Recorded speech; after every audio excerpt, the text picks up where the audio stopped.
One here.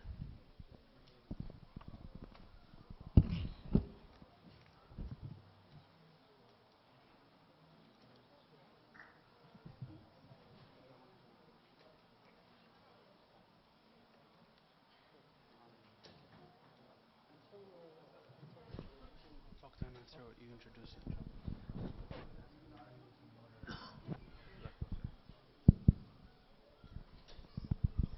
Assalamu alaikum wa rahmatullahi wa barakatuh. I'd like to welcome everyone to Community Hub. Jazakumullah khair for attending and for being with us this Friday night. First thing, just some basic kind of etiquettes of the masjid that we like to do every Friday night. So if I'd like to ask all the brothers, inshallah, to come in to the middle. So if you can stand up, inshallah, and come closer to the middle so the Shaykh doesn't have to look left and right. We can all be looking directly at the Shaykh, inshallah. So all the brothers, everyone.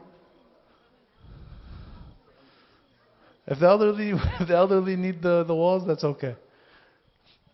The other thing is, if everyone can please take out their phones and make sure their phones are on silent. One thing we like to emphasize is the serenity of the musalla. So that means no side conversations, no phones ringing or alerts or anything like that. And definitely don't take any phone calls while you're here. Also, the Shaykh will have a questions and answers session at the end. So we can give out the phone number if you'd like to text your questions to the Shaykh anonymously tonight, or actually any time you can reach out to him using that, inshallah. We'll give that to you at the end of the, right before the questions and answers session. A few announcements. Tomorrow in ICPC Patterson, there will be a program called Through the Words of Allah subhanahu wa ta'ala about the tafsir of Surah Luqman with Shaykh Yusuf. That'll be from 5 to 6 for ages 14 to 18. And over here at the Masjid, Shaykh Tani is going to be renewing returning to his tafsir class. So it'll be this Sunday at 7 p.m. over here in Clifton. On Monday, there's an ICPC Youth Night after Isha in Patterson. Over here in Clifton. My apologies. It includes dinner, halaqat, tajweed, and maqra. And finally, inshallah, on the 14th, we'll be starting a monthly program called Ask Me Anything with the Shaykh Osamah, and Ustaz Zaid at 5 to 7. Over here in the masjid, inshallah. It's for you to come and ask any questions that you have. It's an opportunity to, anything that you've been thinking about. And again, you have that anonymous number. If it's something you've been thinking about but you're embarrassed to ask, you can always text that question to the Shaykh, inshallah, and he can help you address it. And with that, inshallah, I'll hand it over to the Shaykh. One last thing. For our very young attendees, for those around 5 or under, we do have Sister Sireen downstairs. The babysitter, she's the caretaker for the young children. You can leave her with them, inshallah. That way you can enjoy the program and they can have fun downstairs. Jazakumullah khair. أستاذ رضوان الله يخليك الستاند بس للميكروفون. أعوذ بالله من الشيطان الرجيم. بسم الله الرحمن الرحيم. الحمد لله رب العالمين، والصلاة والسلام على أشرف الخلق وسيد المرسلين وعلى آله وصحبه أجمعين. اللهم لا سهل إلا ما جعلته سهلا، وأنت تجعل الحزن إذا شئت سهلا سهلا. رب اشرح لي صدري ويسر لي أمري واحلل عقدة من لساني يفقه قولي. اللهم بارك لنا في جمعنا هذا. اللهم اجعل جمعنا هذا جمعا مباركا مرحوما، واجعل تفرقنا من بعده تفرقا معصوما، ولا تجعل فينا ولا منا ولا معنا شقيا ولا محروما. O Allah, we ask you to fill our hearts and our homes with your abundant mercy, and to fill our hearts with guidance and steadfastness. O Allah, we ask you to help us navigate through every trial and difficulty in life. We ask you, O Allah, to bless us to see truth as truth is, and bless us to follow it, and bless us to see falsehood as falsehood is, and bless us to avoid it. O Allah, bless us to follow in the footsteps of our righteous predecessors. Make us of those who learn from their difficulties and their challenges in life, and draw closer to you through those difficulties and those trials. O Allah, we ask you to help us grow in faith with every passing day of our lives, and to make the best of all days in our existence the day that we meet you and you are pleased with us. O Allah, we ask you to grant us admission into Jannah without any punishment or without any accountability. O Allah, we ask you to grant us the highest levels and highest stations in Jannah with an-Nabiyyin wal-Siddiqeen wal-Shuhada'i wal-Salihin wa hasuna ulaika rafiqa. آمين آمين وآخر دعوانا الحمد لله رب العالمين أما بعد. Jazakumullah khair for making it out to the second session of our community hub after we resumed last week. And last week we said that these nights that we spend together, Friday nights, are meant to be the session in the week for us to sort of cool off and take in something easy, something that's easy for us to digest and relate to and implement and learn from in our lives. And for that reason we chose the theme of the stories of our past, because stories are something that we as human beings tend to always be interested in. Learning from the experiences of others and the challenges of others. So for that reason, we decided to make this the theme of our community hub. Along with that is hopefully we want to try to make it dynamic as it was when we began, more than just a lecture. But for these first few sessions, we will try to gain some momentum, and then after that we'll try to bring in some unique programming, whether it's bringing in an expert or a guest or a workshop, or having some social time or some activity or something of the sort, bi'idhnillahi ta'ala. And after some time, I decided to go back to the lives of the khulafa. Last year, about a year ago, we spoke about the life of Sayyidina Abu Bakr and then the life of Sayyidina Umar. And we learned a great deal from their experiences in their lives personally and what happened under their reign as khulafa. And the life of Sayyidina Uthman was covered in some detail by our dear Ammu Fikri, but I decided to revisit it because there is so much detail in the life of Uthman that we need to reflect upon. And that is that the lives of the four khulafa comprise about the first 30 years after the passing of our Prophet ﷺ. As we mentioned before, that khilafat al-nubuwah 30 sana, as our Prophet ﷺ mentioned, that the khilafah that will be modeling the khilafah or the leadership of the Prophet ﷺ will last and endure for 30 years. And history shows us that that was the duration of the four khulafa, including the short period of khilafah for Sayyidina al-Hasan radiyallahu ta'ala anhu wa arda. You know, Sayyidina Abu Bakr was Khalifa for how long? 2 years and some change. Sayyidina Umar was Khalifa for how long? 10 years. Sayyidina Uthman was Khalifa for how long? Nearly 12 years, a little less than 12 years. And then Sayyidina Ali was Khalifa for how long? Nearly 5 years. Some of them say 5 years and some say a little less than 5 years. And then if you add all of this together, so 10, 12, that's 22.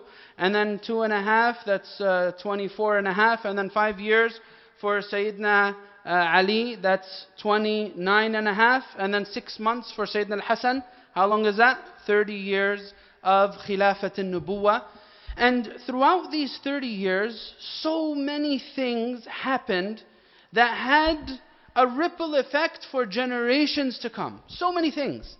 Some of them very good and very positive, like when we spoke about during the life of Sayyidina Abu Bakr radiyallahu ta'ala anhu, and then Sayyidina Umar, and about al-Jam' al-Awwal lil-Quran, the first collection of the Quran. And then during the time of Sayyidina Uthman, as we'll come to learn, the second collection of the Quran. That's something very positive. And also another very positive, Jazakallah khair, is during the Khilafah of Sayyidina Abu Bakr. Although positive in some respects, but agonizing in other respects. His great struggle against the Murtaddeen and the battles of apostasy, and how most of those who entered into Islam later on in the last years of our Prophet ﷺ ended up abandoning it as soon as he passed away ﷺ. So agonizing in some respects, but very positive in other respects, because Abu Bakr was able to keep the ummah together at a very critical point. Some other things that happened during these years were very painful for the ummah. And that will be some of the things that we discuss in the latter part of the Khilafah of Sayyidina Uthman in the later years. Out of these years, out of those 12 years, some of them were very difficult years upon the Ummah. And as you know, 2 of the 4 Khulafa were clearly mentioned in the hadith of the Prophet ﷺ to be shuhada. Who are they? Sayyidina Umar and Uthman. Alright, as you know, the Prophet ﷺ in an authentic hadith was on the mountain of Uhud and it began to tremor and shake. So the Prophet ﷺ said, "Uthbut Uhud, فَإِنَّمَا عَلَيْكَ نَبِيٌّ وَصِدِّيقٌ وَشَهِيدًا." In one of the narrations of the hadith. So the Siddiq is Abu Bakr, and the Shahidan are Umar, and Uthman. So some painful things happened in the history of the Ummah during those 4 Khulafa''s lifetimes. But the thing that we should think about here is the amount of lessons we take from those struggles is so great. Sometimes we learn from our struggles more than we learn from the time of ease. And that's why you find in Surah Ali Imran, the whole second half of the surah is dedicated to discussing what? Lessons from the battle of Surah Al Imran. Lessons from the battle of Uhud. In great detail, Allah subhanahu wa ta'ala tells us what Uhud did for the companions. And how it distinguished on one end between hypocrites and believers. And how on the other end it gave them a test run at how they would react if the Prophet ﷺ was to be killed. As you know, the rumor was spread that he was killed. And Allah tells them, أَفَإِن مَاتَ أَوْ قُتِلَ انْقَلَبْتُمْ عَلَىٰ أَعْقَابِكُمْ. This was a test run for them. And Abu Bakr radiallahu ta'ala anhu reminded them of this ayah when he actually passed away, sallallahu alayhi wasallam. And many other lessons that is mentioned in Surah Ali Imran from a great struggle. So the Prophet ﷺ lost 70 of his closest companions in Uhud. It's a very heavy loss for the Muslims in the Battle of Uhud. And this is something very important for us to reflect on. I recently got a question, and this question often comes to the minds of many Muslims, especially since sometimes life could be very stressful and depressing, and sometimes very confusing, and you don't know where you're going, and why is what is happening to you, and how you should deal with those, and how should you deal with those struggles, and how should you cope. So it's a very big challenge, and it's a very big question that often comes to the mind. I understand the concept and notion of trial, but then how do you explain these feelings of confusion and these feelings of depression? And sometimes, and that needs a lecture by itself, but there's one hadith I want to mention here that perhaps will shed light on how significant the struggle of the companions was. The Prophet ﷺ said in a hadith, عَجِبَ اللَّهُ مِنْ قَوْمٍ يَدْخُلُونَ الْجَنَّةَ فِي السَّلَاسِلِ. And this hadith, we can understand from it something that applies to every one of us. That Allah is pleased with a people that will enter Jannah in shackles. And perhaps some of you have heard me explain this hadith before, but what it means is, these are the individuals who are taken as prisoners by Muslims during the time of the Prophet ﷺ or afterward. And when they were prisoners under Muslim rule, they saw Islam. Before that, they never saw Islam. They were just on the other side of the fence, and they were antagonists towards the religion, and they didn't know anything about Islam. But they saw the beauty of Islam through imprisonment, and then they entered it willingly. So how do I always take this back to us is that sometimes Allah will bring you to Him in ease, but many other times, بِسَلَاسِلِ الْمِحَنِ, you come back to your Lord. With the shackles of trials and difficulties, you're brought back to Allah subhanahu wa ta'ala. You wake up from those shackles until you're strong enough to break out of them and grow past them. The path and journey to Allah is not meant to be pleasant through and through. Yes, of course, there's very pleasant aspects to it, and living with that sweetness of connection to Allah. But does that mean that there will not be any bitterness that taints that journey? No, of course, it's full of bitterness. Because that's the path to self-discovery. You will never truly understand yourself and understand your journey until you go through those bitter hardships and difficult days. And that's what the companions had to endure. And a lot of that happened during the life of Sayyidina Uthman ibn Affan, and then the life of Sayyidina Ali ibn Abi Talib, radiyallahu ta'ala anhum ajma'een. So, Sayyidina Uthman, his lineage, his ancestry. Sayyidina Uthman was from Bani Umayyah. And his father was the cousin of probably one of the most reputable figures from Bani Umayyah, and that is Sayyidina Abu Sufyan.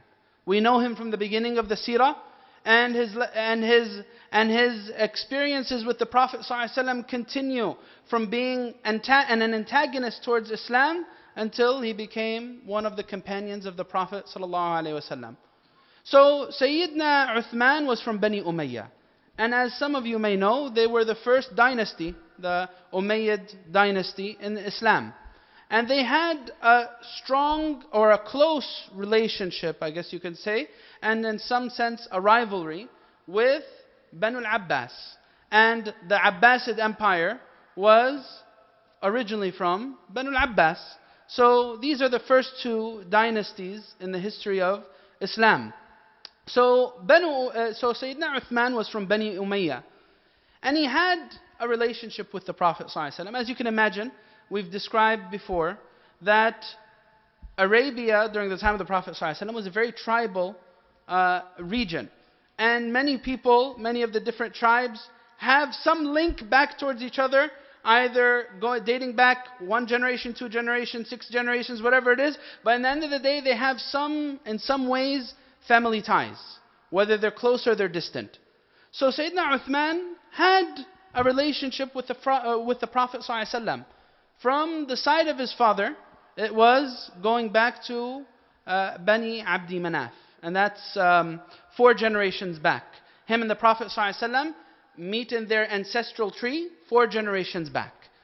But also, his mother was the paternal cousin of the Prophet ﷺ. She was bint Ammat al-Nabi ﷺ, the mother of Sayyidina Uthman. As we mentioned before, Sayyidina Abu Bakr and Umar were father-in-laws for the Prophet ﷺ. And Uthman and Ali were son-in-laws for the Prophet ﷺ. That's why this, for the Arabs at the time, this matter was very wide. They were not too picky when it came to the issue of marriage. They were not too particular when it came to the issue of building family ties and getting into relationship. They were very easy in this regard. It's very easy to find many of the companions that throughout their lifetime they were married multiple times. Men and women. You find even many of the women companions.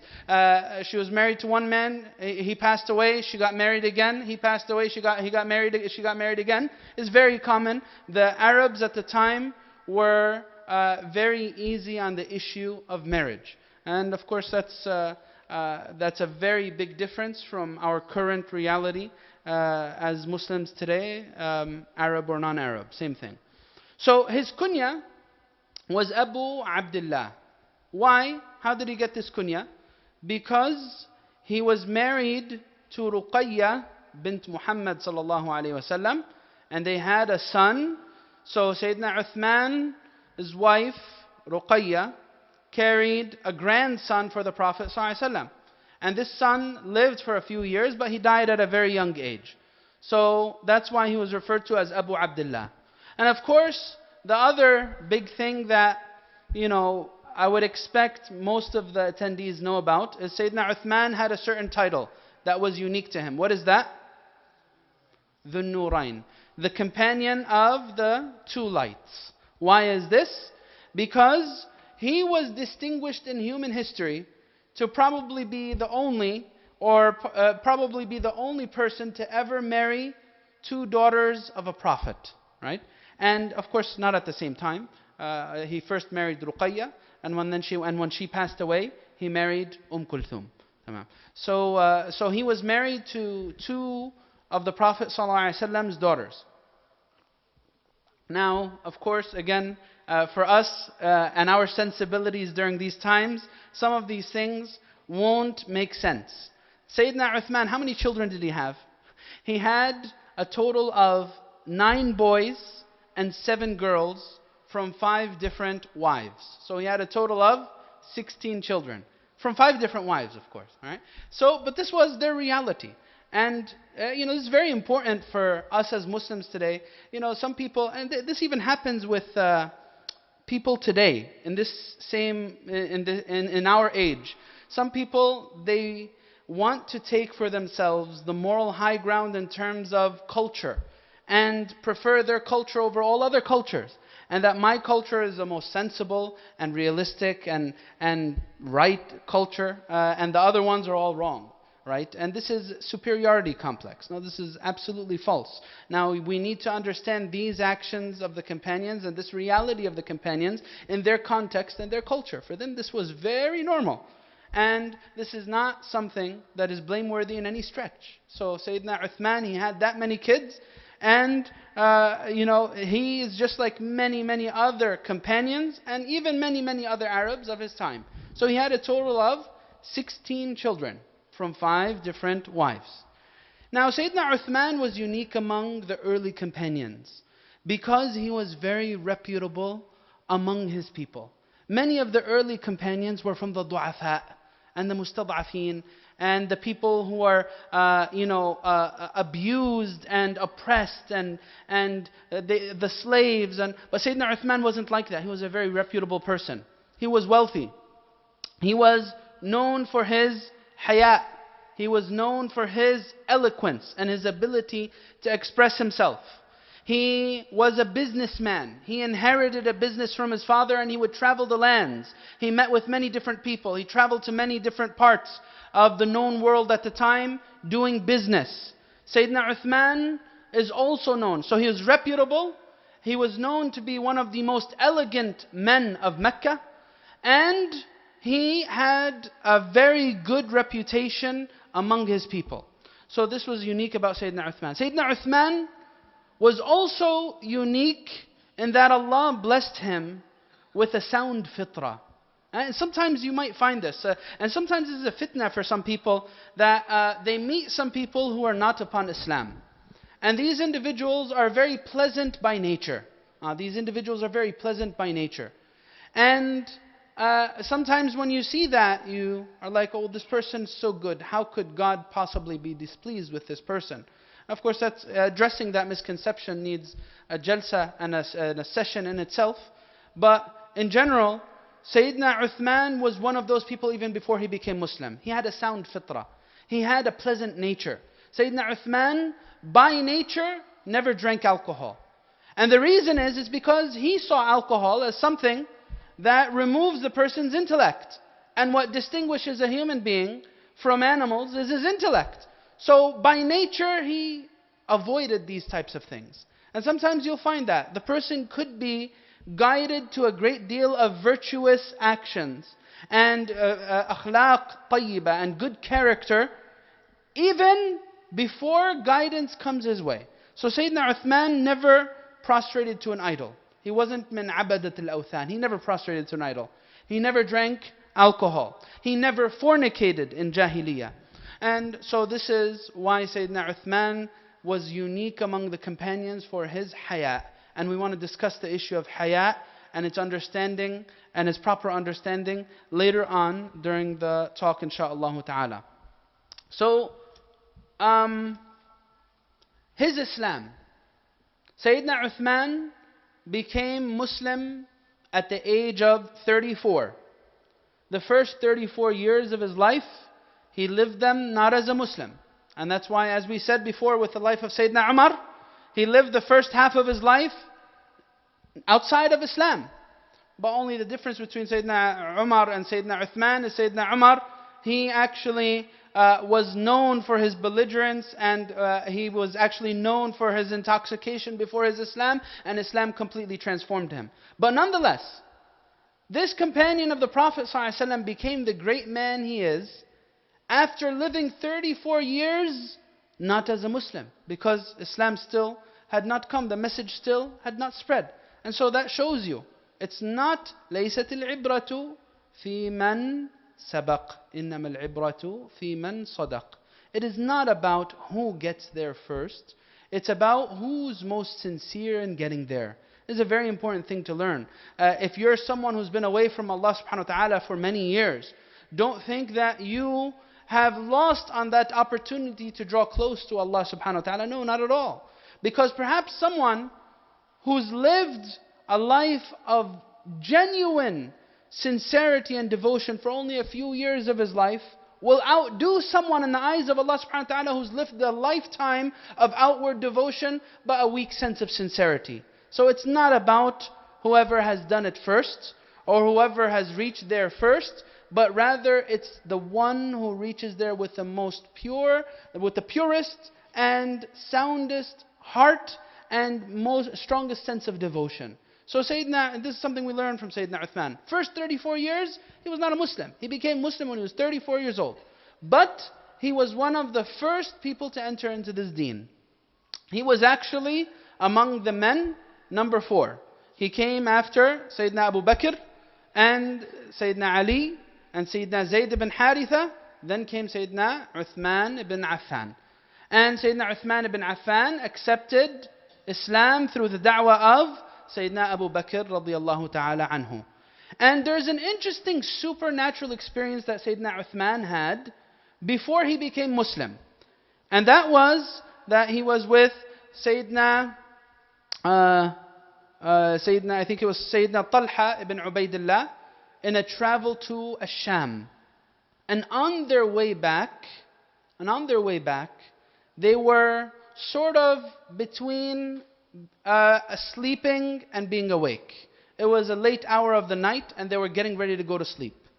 And it's reported in the books of Seerah that he mentioned, Ya Rasulullah, قدمت حديثا من الشام فلما كنا بين معان والزرقاء ونحن كالنيام إذ مناد ينادينا أيها النيام هبوا فإن أحمد قد خرج بمكة فقدمنا فسمعنا بك. It's mentioned in the books of Seerah that he had a supernatural experience. And that is that he and Sayyidina Talha ibn Ubaidillah, I believe it was, if I'm not remembering wrong, were sitting down and they heard a voice calling.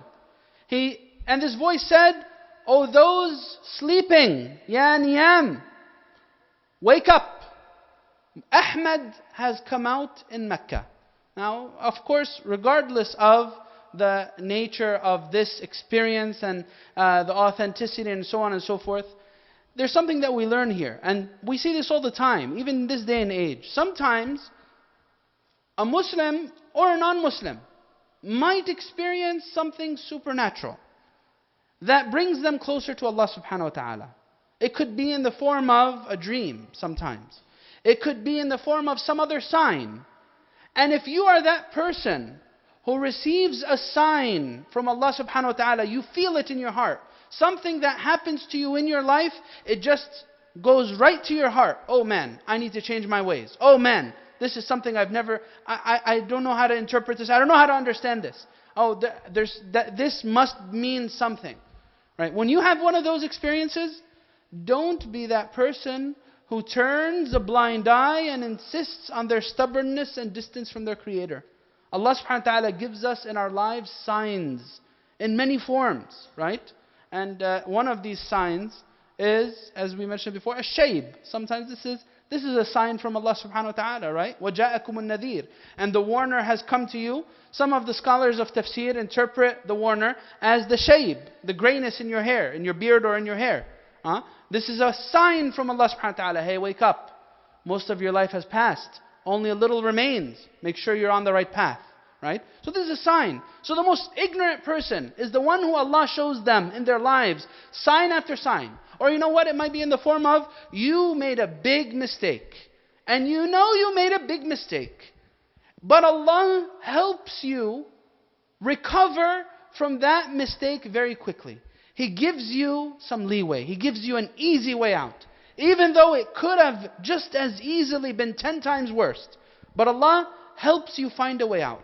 The most ignorant person is the one who Allah shows him sign after sign and they insist on their ways. And Allah subhanahu wa ta'ala says about Ibadur Rahman in the end of Surah Al-Furqan, وَالَّذِينَ إِذَا ذُكِّرُوا بِآيَاتِ رَبِّهِمْ لَمْ يَخِرُّوا عَلَيْهَا صُمًّا وَعُمْيَانًا. And they are the ones who, Assalamu alaikum, Raja'an, Allah yazikum al-khair. They are the ones who, when Allah shows them their signs, they don't insist upon it, deaf and blind, summan wa umyana. They don't insist upon their ways. So this is something that we take away from this supernatural experience that was mentioned about Sayyidina Uthman. And Sayyidina Uthman, as we said, married one of the daughters of the Prophet ﷺ. First, what was her name? Ruqayya. Right. How did this unfold? First off, both Ruqayya and Kulthum, not Kulthum the Egyptian, of course. I don't know if they named her after the daughter of the Prophet ﷺ or what, I have no idea. But anyway, there's not many Kulthums that I know of, and the greatest of the two is the daughter of the Prophet ﷺ. Okay? So anyway, بس إن شاء الله المصريين ما يزعلوش يعني.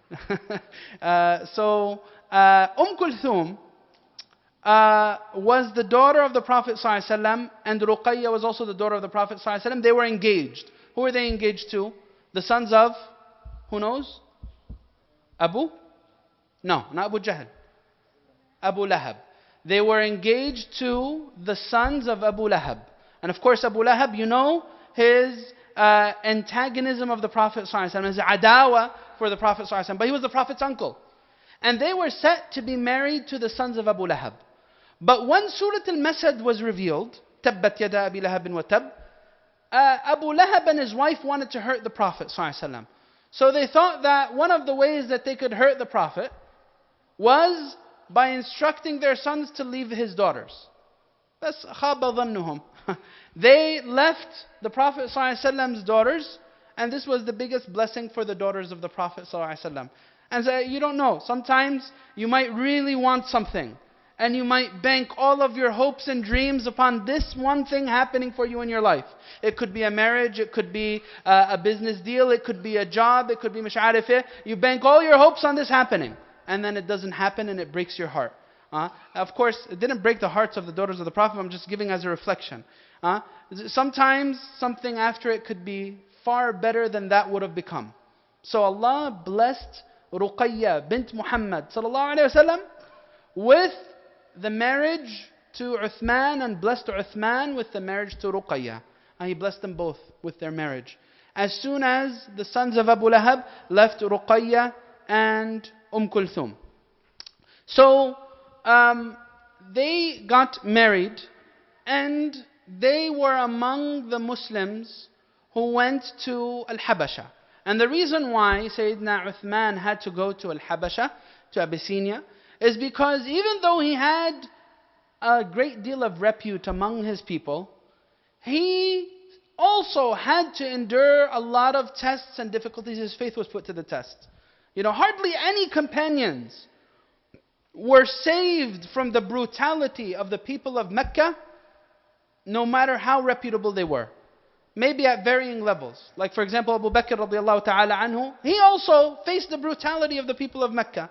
But to some extent, his reality was far less severe than some of the other companions like Bilal or like Sumayya and like Ammar and these individuals who were did not have the same status among the people of Mecca.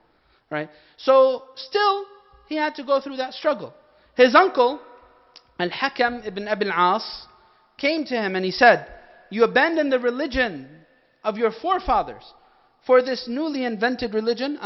Islam at the time was a newly invented religion.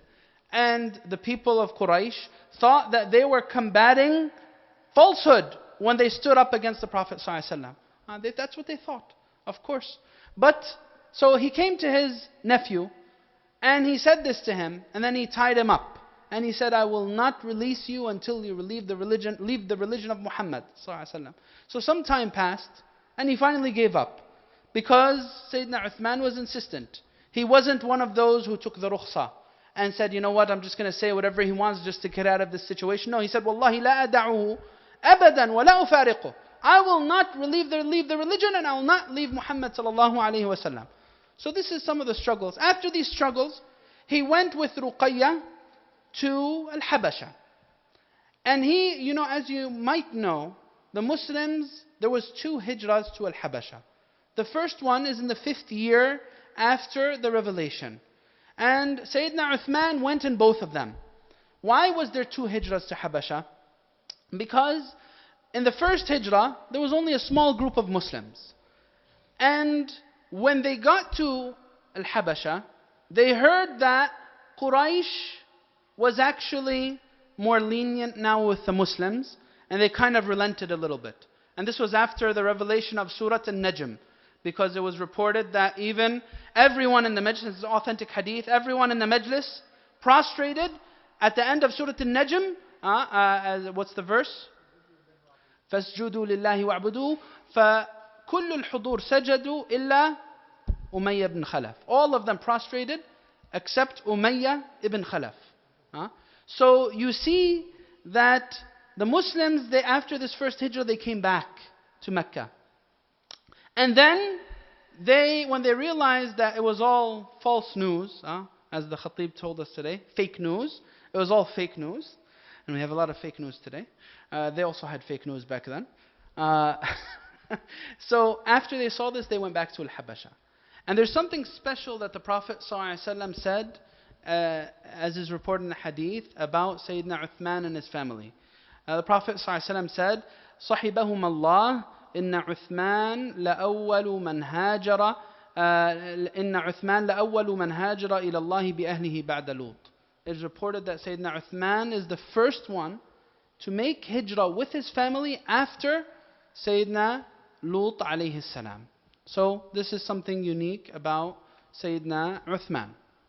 Now, there are also a bunch of virtues for Sayyidina Uthman. So this dars now will have to continue in at least probably another 2 sessions.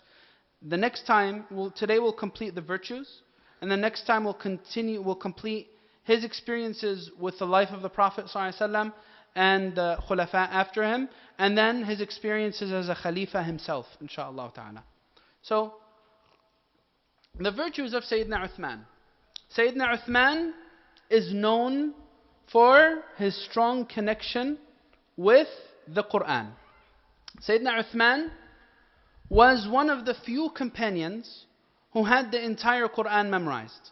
And he actually recited the entire Quran to the Prophet ﷺ during his lifetime. وَقَدْ عَرَضَ الْقُرْآنَ كَامِلًا عَلَى رَسُولِ اللَّهِ صَلَّى اللَّهُ عَلَيْهِ وَسَلَّمَ قَبْلَ وَفَاتِهِ. Alright. He is one of the teachers of the Quran. Many of the well-known scholars of the Quran from the second generation were students of Sayyidina Uthman radiallahu ta'ala anhu. And as we mentioned, his approach and some of the other lead companions' approach to their relationship with the Quran was memorizing in small portions while reflecting and implementing it in their lives. And the reason is because Allah subhanahu wa ta'ala says, كِتَابٌ أَنزَلْنَاهُ إِلَيْكَ مُبَارَكٌ لِيَدَّبَّرُوا آيَاتِهِ وَلِيَتَذَكَّرَ أُولُو الْأَلْبَابِ. A book that we've revealed to you for what reason, for what purpose? So that they may reflect on its verses, and so that the people of intellect may be reminded. وَلِيَتَذَكَّرَ أُولُو الْأَلْبَابِ. So this is a very important thing that we learn about Sayyidina Uthman radiallahu ta'ala anhu. He was one of the teachers of the Quran, and he was one of the lead students of the Prophet ﷺ in learning the Quran. And there's something unique mentioned that some people, when they hear it, they really can't believe it. How is this possible? It's reported in many narrations that Sayyidina Uthman completed the entire Quran in a rak'ah, in one night. Now this is reported in a narration. How is this possible? This is also reported in the account of some other of our early predecessors, like Imam Shafi'i. It was reported that in the month of Ramadan, he completed the Quran 60 times. Are these narrations authentic? Is this possible? Now they say about Sayyidina Uthman that this is actually in authentic narrations. And how can you understand this in the context of the Prophet ﷺ prohibiting the companions from completing the Quran in less than what? Less than how many days? 3 days. Tamam? So the way that the scholars reconcile between this is the Prophet ﷺ, he said that if you finish the Quran in less than 3, then you will hardly understand what you've recited. Right? You will hardly understand what you've recited. But what Sayyidina Uthman did wasn't something that he did every single night. He wasn't completing the Quran every single night. They said that what's prohibited here, or what's contrary to the Sunnah, I should say, here is making this a habit. But of course, I'm mentioning this as a virtue for Sayyidina Uthman. None of us have that problem of finishing the Quran in less than 3 nights. We don't have this problem. We're lucky if we finish the Quran once in an entire year for some people. So, but this is who he was. His identity, his unique thing was his strong relationship with the book of Allah subhanahu wa ta'ala, among other things. Sayyidina Uthman was also given glad tidings of Jannah during his lifetime. And how did this happen? The Prophet ﷺ was sitting in a garden, and Abu Musa al-Ash'ari was with the Prophet ﷺ.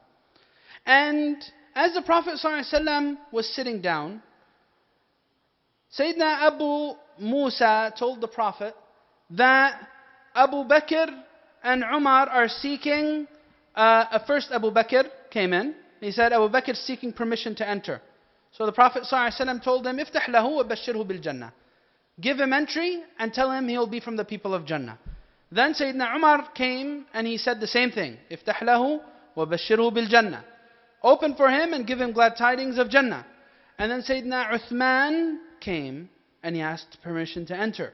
And the Prophet ﷺ said, اذهب له افتح له وبشره بالجنة على بلوى تصيبه. Prophet ﷺ gave Uthman news that difficulties were ahead of him.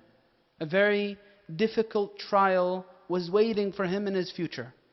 The Prophet ﷺ said that give him glad tidings of Jannah after a great trial that will befall him.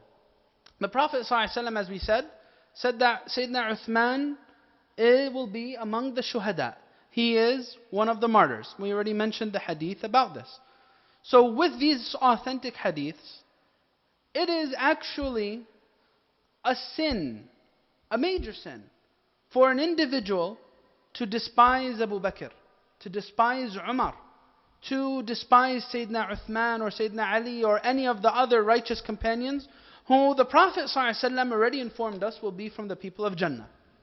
There's something unique about Sayyidina Uthman, another thing among those other things I've already mentioned, and that is his haya.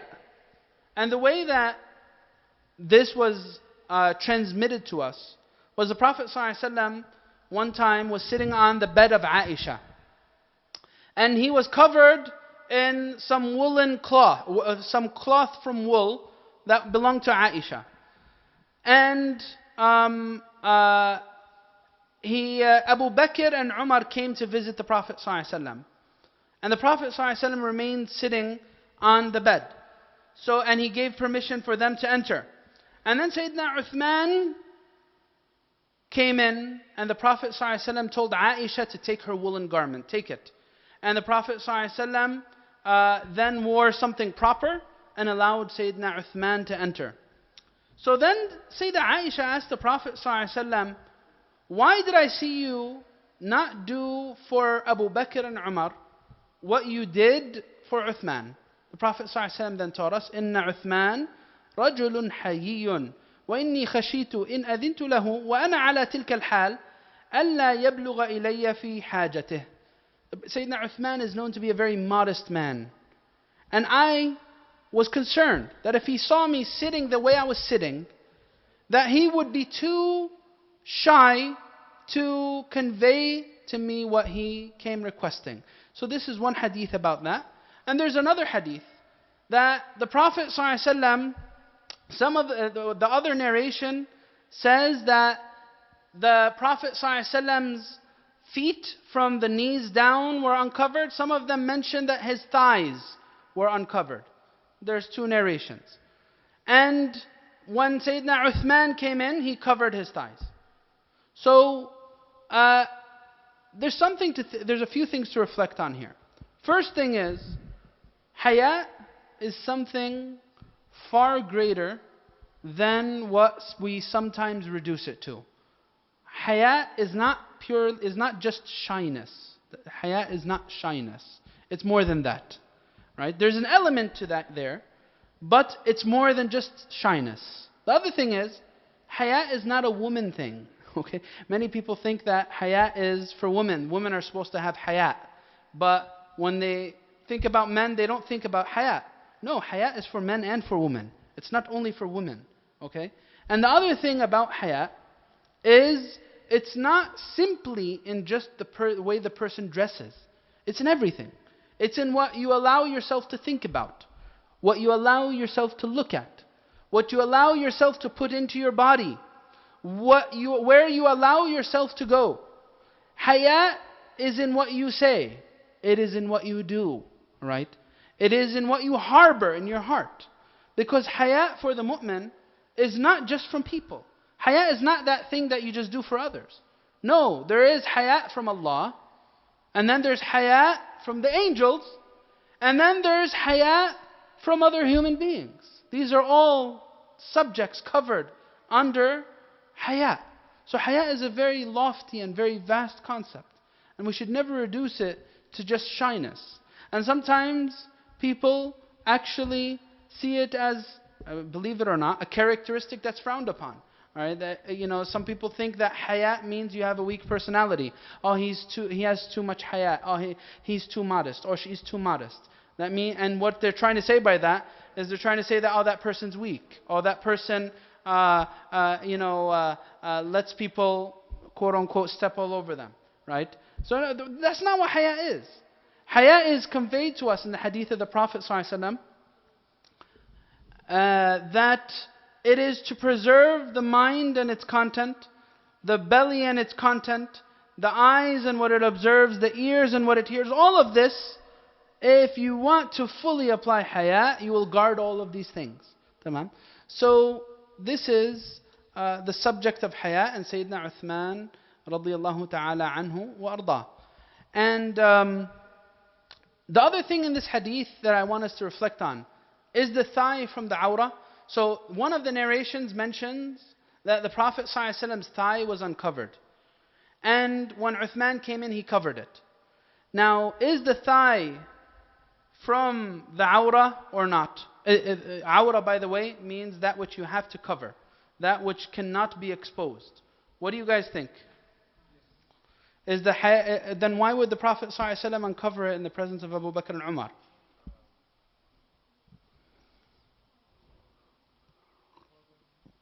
Huh? How do you answer to this? Huh? No, so the answer to this is contrary to what it appears. So first off, is there a difference of opinion on this issue? Yes, there's a difference of opinion. Mainstream scholarship says that the thigh is from the awrah. You must cover your thighs all the way until your knees. Some of them say, and of course we're talking about males, all right? And also for females in the presence of their maharim. So now, what can the female expose to her maharim, to her siblings, kada? Similar to what the man can expose to another man, right? So can a sister wear shorts in the presence of her brother? Yes, no problem. Can she wear short sleeves in the presence of her brother? No problem. Her sibling. So there's no problem with this. But so now the awrah is to the knees. Some of them say including the knees. But now there is a madhab, and this is the opinion of some modern scholars and also some scholars of the past. Among them is some of the scholars from Saudi Arabia, is they say that al-fakhidh laysat awrah, that the thigh is not a awrah. So that means if your thigh gets uncovered, it's not unlawful. And the reason why they say this is because of this hadith. Because they say if it was, then the Prophet wouldn't have uncovered it in front of another man, Abu Bakr and Umar. Right? So, but the answer to this is, هذا الحديث, as Imam Nawawi mentions, is مشكوك فيه. هل hadith, is this hadith in reference to the thigh, or is the more correct narration speaking actually about as-saq, which is that which is below the knees, so your shins? Is the word in the hadith actually the shins, or is it the thighs?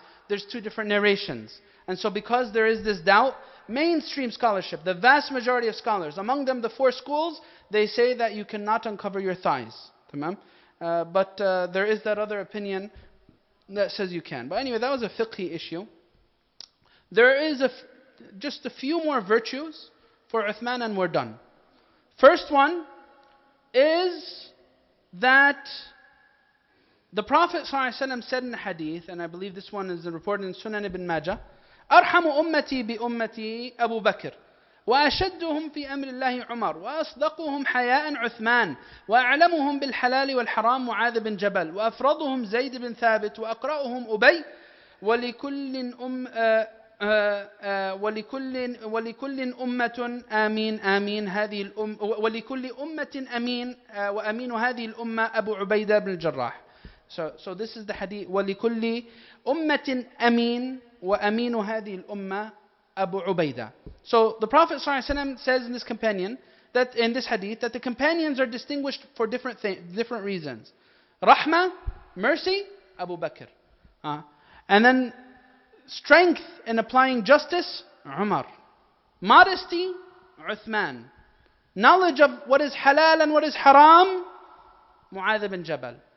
Knowledge of the fara'id and the mawarith and the inheritance law is Zayd ibn Thabit.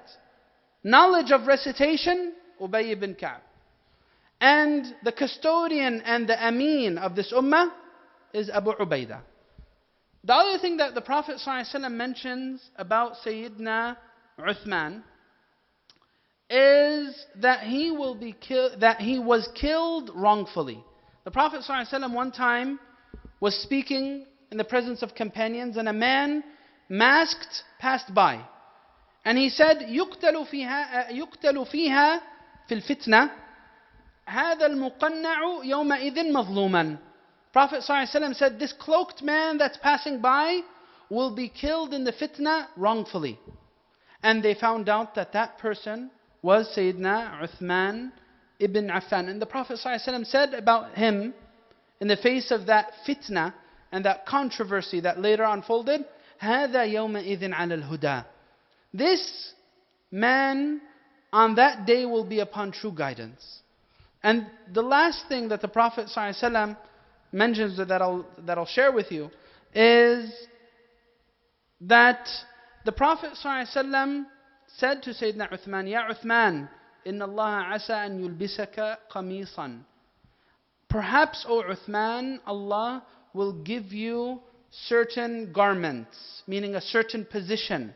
فَإِنْ أَرَادَكَ الْمُنَافِقُونَ عَلَى خَلْعِهِ فَلَا تَخْلَعْهُ حَتَّى تَلْقَانِي. If the hypocrites insist that you leave this position, then don't leave this position and be patient until you meet me. Sayyidina Uthman, this was the early part of his life. Many things happened after this during his lifetime.